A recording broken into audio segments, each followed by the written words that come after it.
ஜலாலுதீன் ஃபெரோஸ் கில்ஜி. கில்ஜி வம்சத்தை தோற்றுவித்தவர் இவர் தான். ஜலாலுதீன் ஃபெரோஸ் கில்ஜி தான் தோற்றுவித்தார்.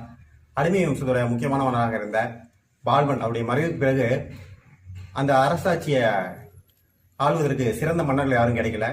பால்பனுடைய ஒரு மகன் புக்ரா கான் வங்காளத்தோட ஆளுநராக இருக்காரு.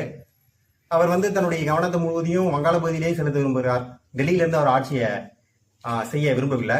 அவருடைய இன்னொரு மகன் முகமது கான் மங்கோலியருக்கு எதிரான படையெடுப்பின் போது இறந்து போயிட்டாரு. அவர் இறந்து போன துக்கத்துல அந்த அதிர்ச்சியிலிருந்து மீளவே முடியாம பால்பனும் இறந்து போயிட்டாரு.